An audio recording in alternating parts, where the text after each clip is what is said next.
Okay, I have to record. I have to do this for like 30 minutes. I just have to talk. I just have to talk and talk and talk, and I just have to read the words in front of me, and I just have to say them into a microphone. I have to have the fucking psychological resilience to do this for like half an hour.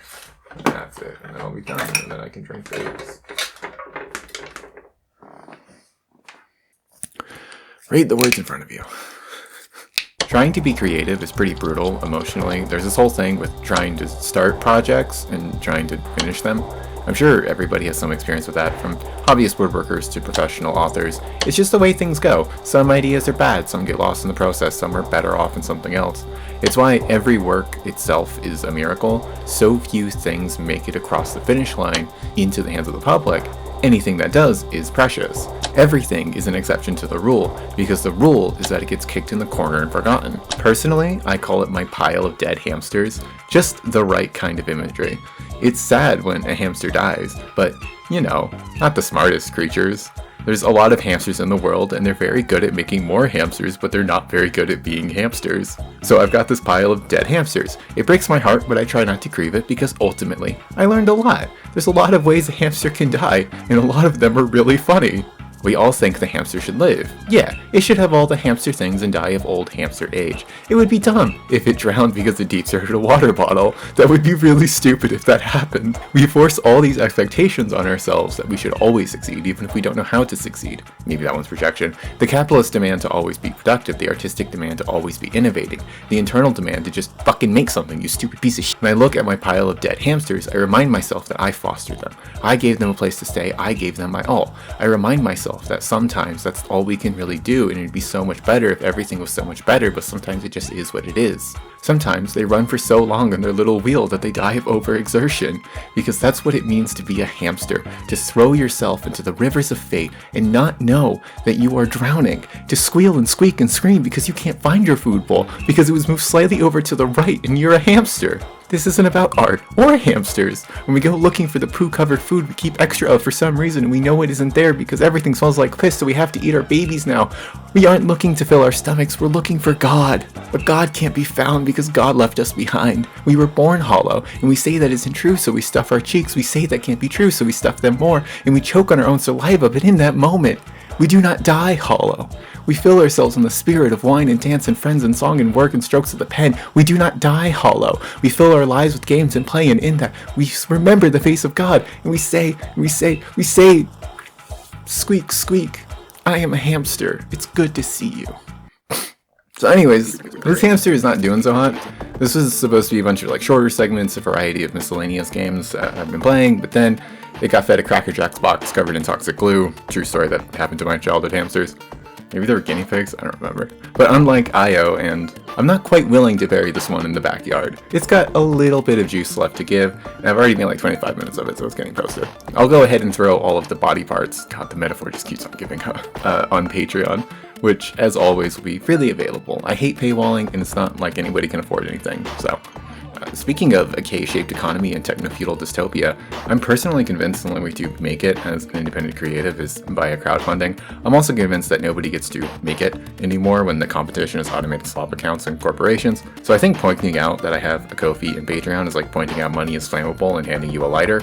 You know, that thing we all need? What if you had slightly less and I had not enough? Did you know? Money is surprisingly flame retardant. Plume. Super Lesbien Animal RPG was gonna be a full video, like the title. It's incredible. No, it's not pornographic, though I wouldn't be upset if it was. Instead, it's a classy JRPG inspired RPG made in RPG Maker.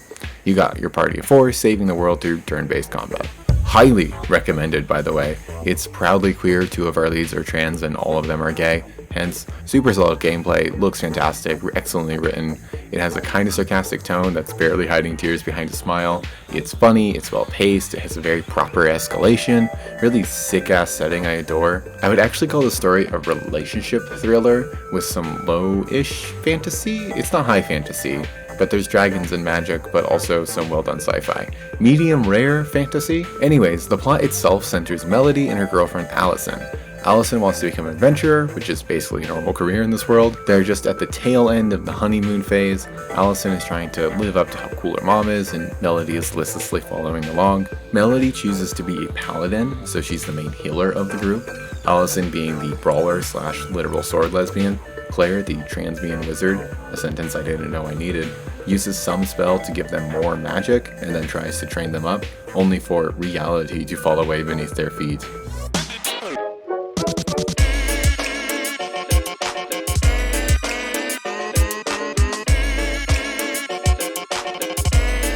All along the way, this adventure puts strain on relationships. Melody and Allison clash quite a bit. There's a side quest all around Claire crushing on a pig woman who is like twice her size. Damn girly. Late arrival, Jody is dating the current head of the local guild. Despite loving what they do, loving each other, their work constantly takes them away from each other. This is a little more spoily than I want to give, but the big bad, the main villainess, her entire deal, everything she does and all the shit that's happening is because she's sad about her hot wife. The moment she learns her wife is alive, the plot is over. All this shit about killing gods and taking over the world, doesn't care. She fucking leaves. She just fucking leaves. But the entire game is about relationships, their importance and their difficulty. All these different relationships, more established older folks and the embarrassed younger ones, and the two right in the thick of it, in a whirlwind romance unrequited for millennia. They're doing a commentary on each other. Also, it's gay. Bobby Schroeder, the lead dev, she runs a blog and is a Sonic fan. She's written a bit about SLA RPG's development and post-launch. The game was made over the course of too long, and what's fascinating about it is that you can watch the game mature in real time. She says that the game was basically made in a linear fashion. The early parts were written by a younger version of herself, the ending made by the 30-something she now is. I don't know how editing played into that part confuses me. Either way, I'm halfway through my 20s and I can tell you that a lot happens. Every year you get a brand new joint / muscle / nerve / bone / blood pain that's just here forever now. It's just there forever. You get more mature and also return to being a child. I think if I had started a self-insert epic 4 years ago, things would be very different. Reality shifted like 10 times. The way this reflects in the text, starting with this idyllic fantasy of my hot girlfriend who loves me despite how much I hate myself, eventually that crashes into the reality. Both of them need to figure some shit out, grow up a little if they want this to work, with the fate of their world hanging in the balance. The ending is resolute, which is a great answer to what it means to grow up. Maturity isn't defined by the opposite of a child. Growing up isn't not liking cartoons anymore. Growing up is deciding that you care about cartoons. Big Bad knows what she cares about, her wife. Her actions are a result of caring about her wife.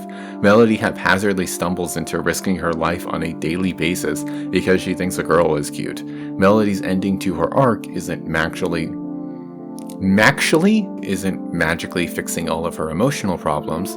It's finally, actually, for real, deciding for herself that she cares about adventuring. She's willing to endure for her sake and those she loves. I just really like that a lot, you know? I've had to learn how to be okay with embarrassing myself. My entire fear response is to avoid any and all forms of social bad anything, even things completely perceived, even things I rationally believe are correct. If somebody looks at me weird, I will have a panic attack and die. But here I am making YouTube videos and writing about gay furries. My most recent development is getting into D&D. I am having the time of my life. Very deeply embarrassing person, always have been, always will be, trying to learn how to be okay with that. For everybody, getting older involves integrating the child self, healing past trauma, and getting to eat all the cookies you want, but not so many that you shit yourself. The process of revisiting, reevaluating the acceptance of a life lived. We never stop being children, we just get taller and maybe hornier. It's about resolve, the resolve to be you, for better or for worse, the resolve to make difficult and scary decisions, to speak honestly and stand by your word, to fuck up and apologize. Just knowing what you actually care about, having the resolve to decide what is worth loving. It takes resolve to decide to have children, to tell your boss they're a cunt, to fight for a better world. There's too many things in the world. We have to pick what is worth our time. My hot dragon wife. Gonna be honest, this game is not worth our time, but I feel compulsed. Haydeez is a 3D Metroidvania, so gameplay is troubled. It moves like a cinematic platformer, so actions are slow, weighty, committal, awkwardly jumping into death pits. The puzzles they're not bad, I actually enjoyed them, but poorly conveyed, weirdly elaborate. It's trying to be a Portal-esque, but it hands out random items with limited uses. Combat exists. The game has gunplay. The actual world and level design is exhausting. Everything just messily leads to everything except where you actually want to go. So you get stuck walking in circles because of how samey it all is. Not to mention, whatever the goal is, I do not know. There's no coherent sense of progression. But I respect it as an experiment. A puzzle-heavy 3D Metroidvania with no dialogue but strong environmental storytelling. It feels like a post-apocalypse sci-fi setting. The titular Haydeez is an android that has mysteriously rebooted itself. The factory seems long abandoned with automated systems slowly failing. It's a small, frustrating, not very fun game that is really fucking cool. If you're a similar kind of nerd, give it a shot. Super cheap, just try it. But genuinely the only thing that actually cements this game and game's culture is Haydeez' fat ass and massive titties. Like, I have been seeing this robot fuck Commander Shepard for years. That's what people walked away with. Giving Haydeez a BBL it's a choice. They certainly made a choice here. It's nothing though. This isn't an avant-garde feminist critique of patriarchy. It's not a horned up freak show. It is exactly as vacant, as leering, as juvenile as it seems. This kind of sexuality in art is typically uncomfortable. It's quintessentially 15-year-old boy. The entire impotence is transparently, I like titties, here are some titties. Sure, I guess you get some props for making her thicker than the cranberry sauce I'm gonna eat her out like. Does that? Whatever. It's just very bold, very large decision being made for just no good reason.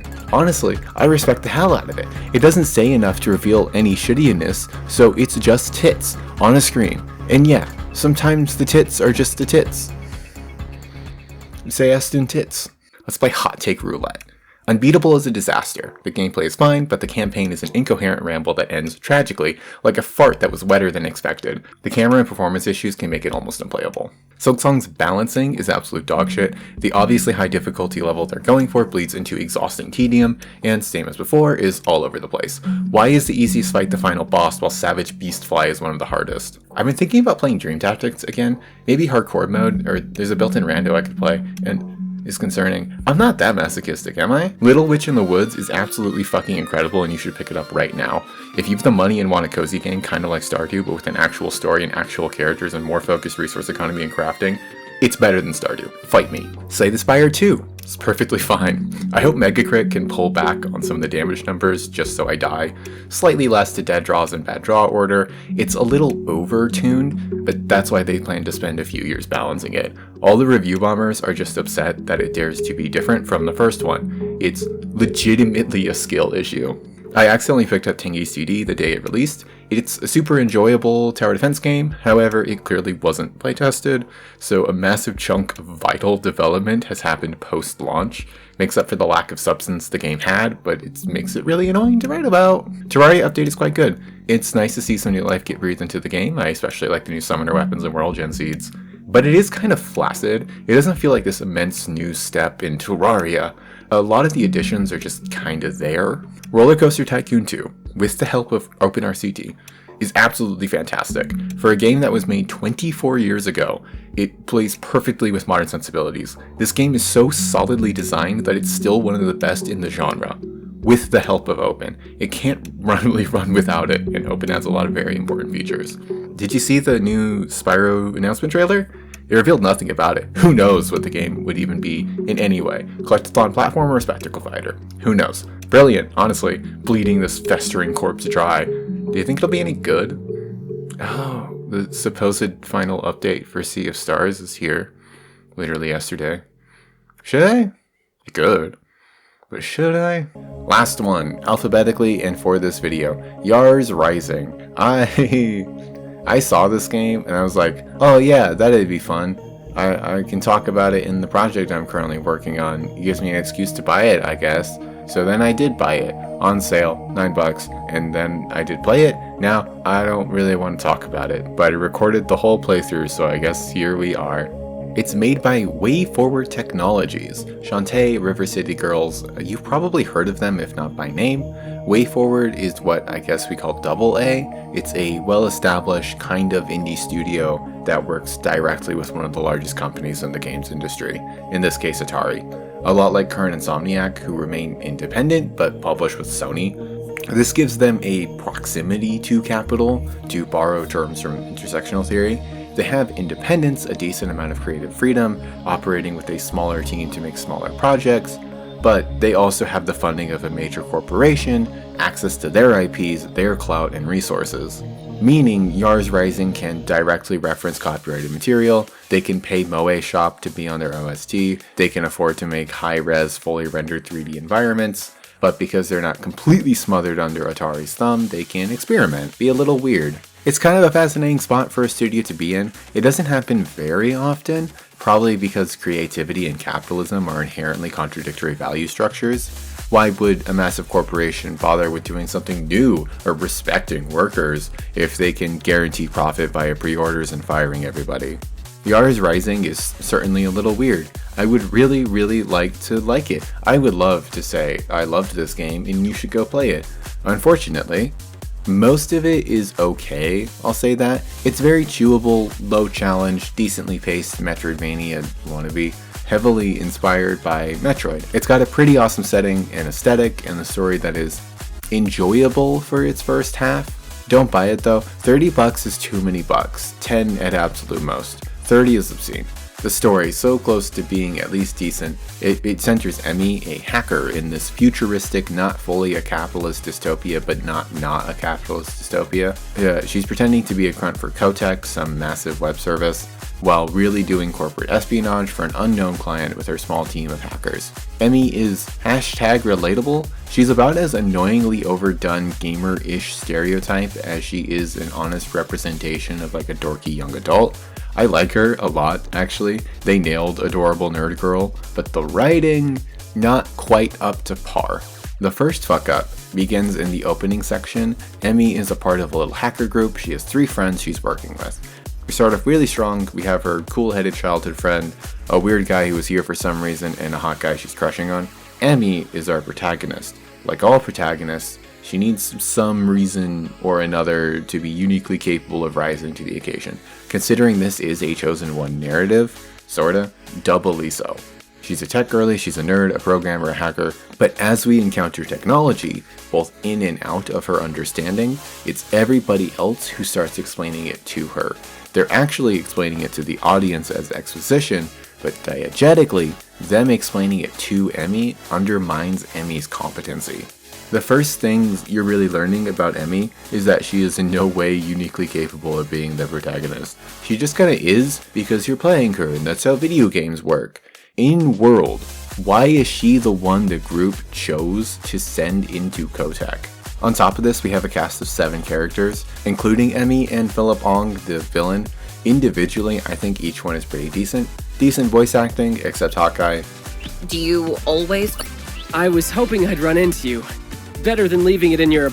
Good call. It's... Decent prose, except the villain. Child technology is an ancient one. But they don't go anywhere. There's no payoff for Emmy's little crush, there's no real arcs to speak of, there's not much beyond extremely surface level readings. You have active communication with everybody throughout the entire game, but every conversation is just go here, do this. Because the gameplay is way too afraid to let you off the leash, they show up to tell you something you already know and then disappear. Hawkeye and Weird Guy just don't exist for like half the game. The first time you meet the villain is like 2/3 in. He goes, "Mwahahaha," and then leaves until the finale. Miss Davidson, who catches Emmy doing corporate espionage, she disappears for a couple hours, and then turns code against Kotek, disappears for a couple hours, and then says, "Go here, do this." There's no connection. You haven't made me want to care about these characters, you haven't shown me who and why they are and why any of this matters. Makes the entire story lack any sense of impact or importance. Mallory, Emmy's childhood friend of the last 11 years, betrays the team. She's been working for Kotek so they can get their hands on the client Emmy's team has been working for, who doesn't get a name. He doesn't have a name, just shows up and dies in the same scene. There's so little effort put into actually making this work in any way. They've known each other for a decade and likely have been doing felonies together for a while.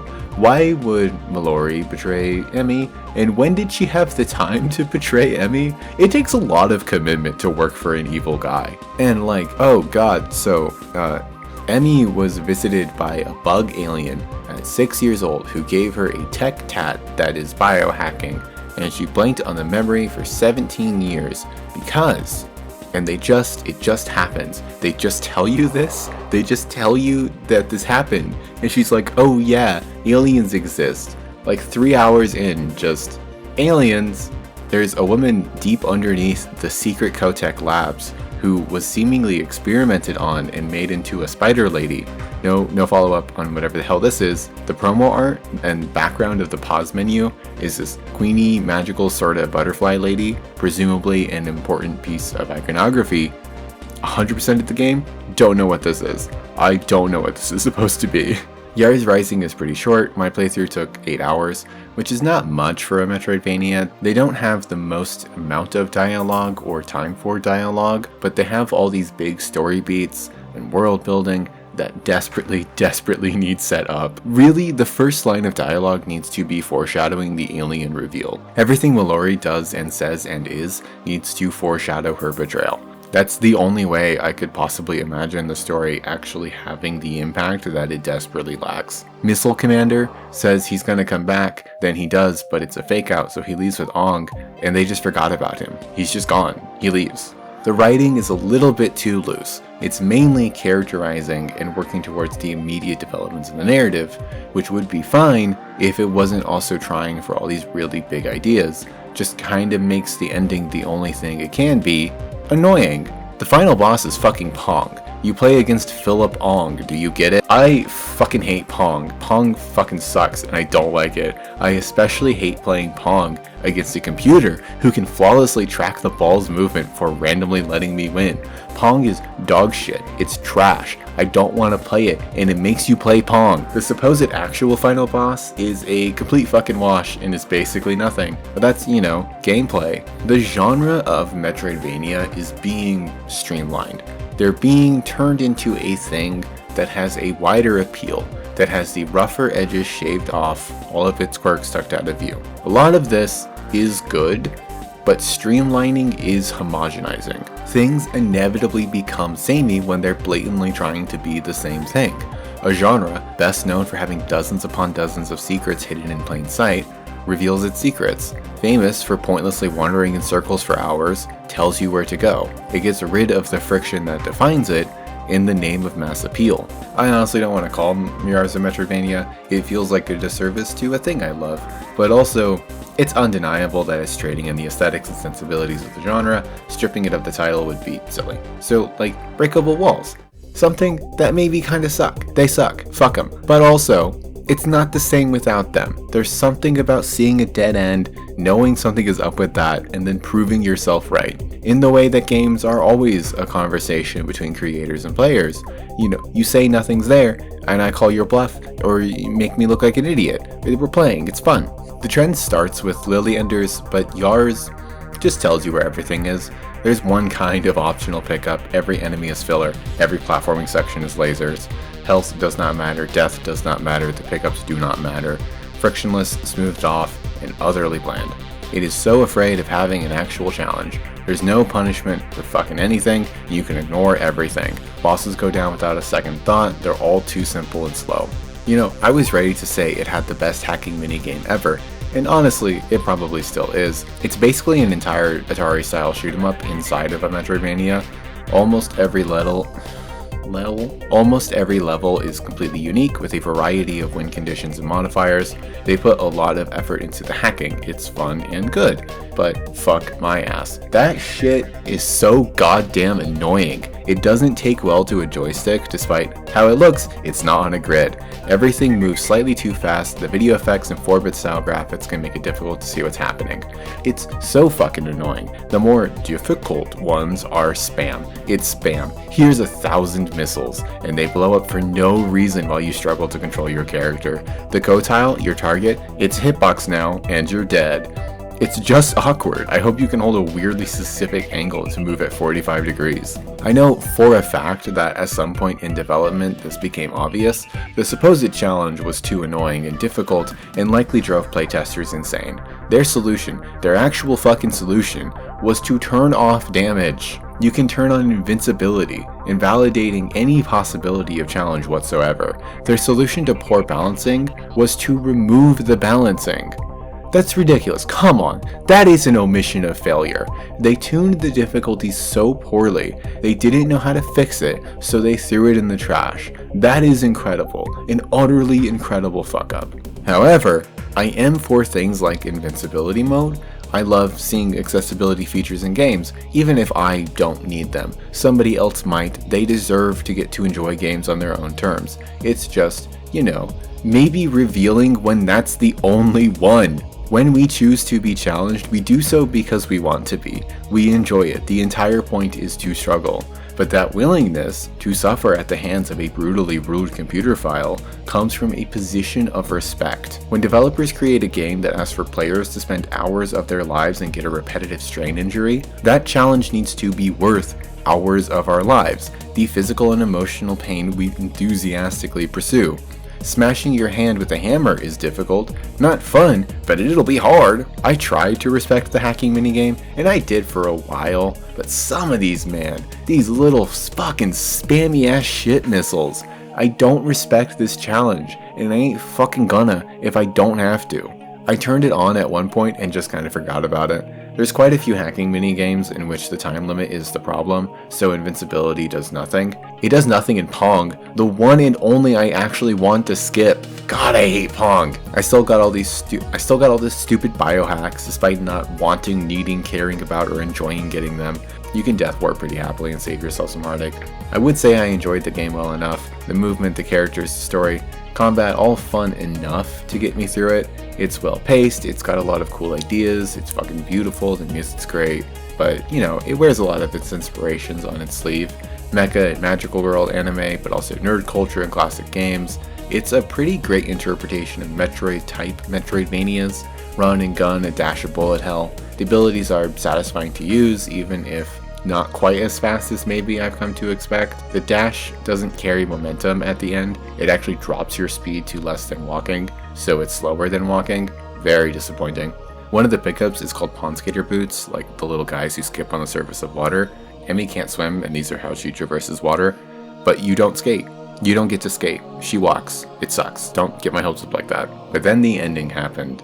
Whoa. We're just told halfway through that there's an alien invasion now, and then, but also, Emmy is their savior, so get the codes, a gun, and then you fight a god, I guess. And Emmy escapes the planet in a cutscene. Oof, on that one. Oof, I say. Her used napkins of friends are there, and she's sad about stuff that happened, but also, by the way, the planet she just blew up is fine, and she gives a speech, and I finished the game and immediately uninstalled it. Good try, way forward. I wish you nothing but the best on your next attempt. Okay, that's it. Yes, seriously, that's it. I know all of the nothing I've accomplished in 5 months. I've written jokes in the script about waiting for the release of Witchspire, I think, and this took so long that it's tomorrow, so I'm very disappointed in myself. Honestly, I feel like I'm sitting here huffing my own paint fumes, like a little hamster spinning its wheel, like a cook dicing their fingers instead of an onion. Truth be told, what I've actually been doing for 5 months is like being a person and stuff. Obviously, everybody gotta be a person and stuff, but it takes a lot of stuff to be a person. Consciously, I recognize that I should have more patience with myself. But who gives a shit about any of that, right? When you're struggling to afford groceries, struggling to keep a roof over your head, struggling to avoid the secret police, it doesn't matter if you keep your head screwed on straight, it matters that you still have it. I'm more than able to look outside of myself. Nobody's doing that great. Economically, the vast majority of Americans are in survival mode, meaning they don't get to participate socially. They're not moving forward in their careers, relationships, not advancing their material circumstances. Buying houses and stuff, similar is what that means. I feel like I could write that with more clarity. I would do murder if I could afford a one-bedroom apartment.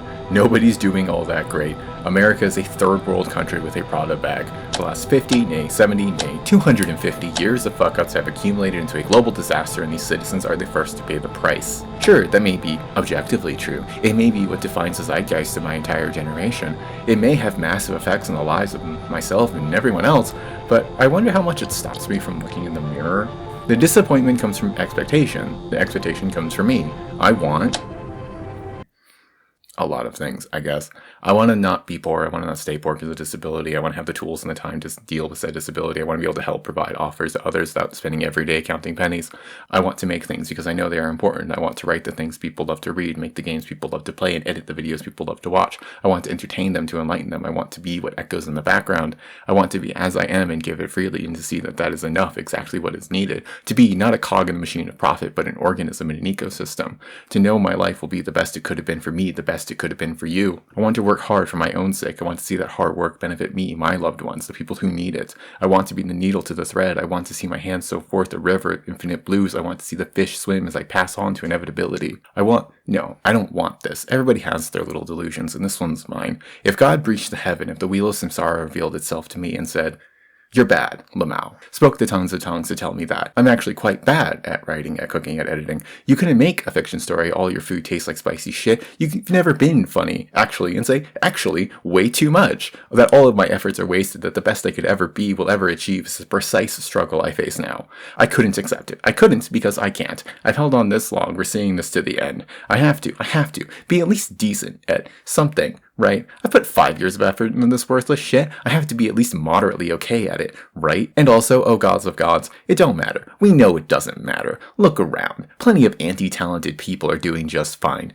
More than the good ones. If automated slop accounts in Howard Bombington can succeed virally, I can achieve a modicum of recognition, right? It's statistical probability. It's all fucking chance, and it's so obvious. Just so happen to make the right thing at the right time, so the SEO metrics Fortnite algorithm happens to land right in your dick, and you can ride that bitch all the way to being tenuously middle class. I'm definitely bad at rolling dice, never been lucky. That's fine. I don't need to be good at flipping coins. I don't need to be respected and recognized by my peers. I'd take it. I certainly would enjoy it, but chances, happenstance. Keep rolling and you'll get a nat 20 eventually. So listen up. I know you've 1,000 heads, 1,000 arms, and made the world in 7 days. You were born from the chaos of emptiness. I get it. You've a great resume. But you're just kind of being silly here. Fuck off, basically. I can't accept the demise of my spirit, the death of the artist's soul in my mid-20s. Shamble along until, what? The smoking and drinking catches up to me. I die of lung cancer in my 60s. You, the one who judges the judge, to have judged me to be worthy of earthly hell, to drink a sickly ichor that makes me sicker, that brings me the sickness,